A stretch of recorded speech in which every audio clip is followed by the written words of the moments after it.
Let's set the scene. It's 1997. The Star Wars movies have long since finished with Return of the Jedi, and The Phantom Menace is still a few years away. There's been no Star Wars for over a decade. Meanwhile, CD-ROMs have become commonplace in the gaming world. Prior games like Police Quest, Night Trap, and Phantasmagoria made use of full motion video. The results were often poor, low resolution, and with a clear disconnect between actors and their blue screen environment. Throw Star Wars into the middle of this, and you get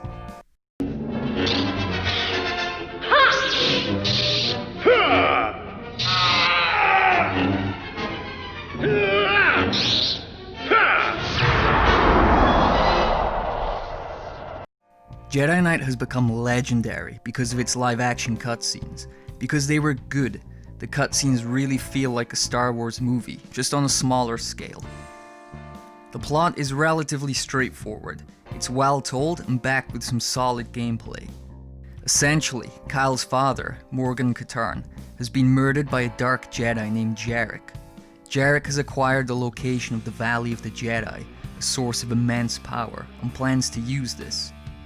Katarn wants to avenge his father's death, and so begins the game. Don't waste my time, 88. Tell me who killed my father. Patience. He is a dark Jedi. Jedi? Dark Jedi. He is known as Jarek. Whereas previously we had a Doom clone, this time around we have the foundation of later Jedi Knight games. Lightsaber combat was introduced and is quick and deadly. Force powers were worked into gameplay, and there was a morality system revolving around the light and dark side that would determine which ending you would get.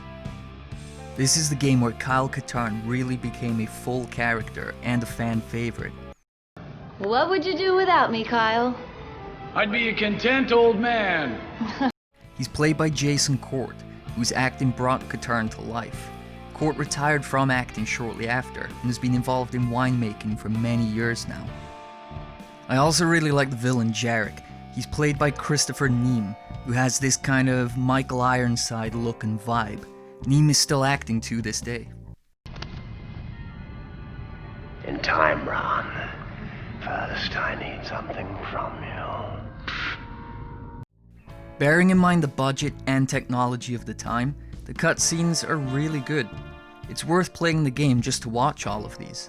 Despite George Lucas having zero input in the game, it's clearly been made by people who genuinely love Star Wars. LucasArts would go on to make the famous Jedi Outcast and Jedi Academy games.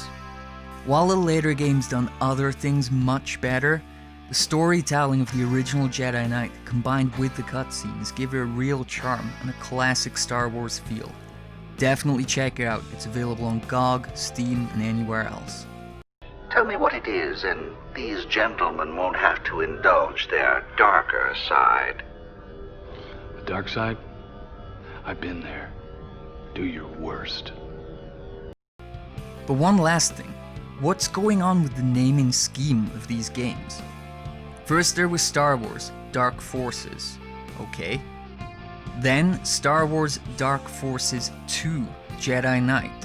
A little long, but I guess the title still works. Then they gave us Star Wars Jedi Knight 2 Jedi Outcast. Okay, so it's not called Dark Forces 3, but it's the third game in the Kyle Katarn story, yet it's number 2. Then there's Jedi Academy, the 5th game in the series. That was for some reason called Jedi Knight 3 during development, but would drop the numbers altogether on release. Isn't that confusing enough? That's without including the expansion pack, Star Wars Jedi Knight Mysteries of the Sith. Well, that's enough Star Wars.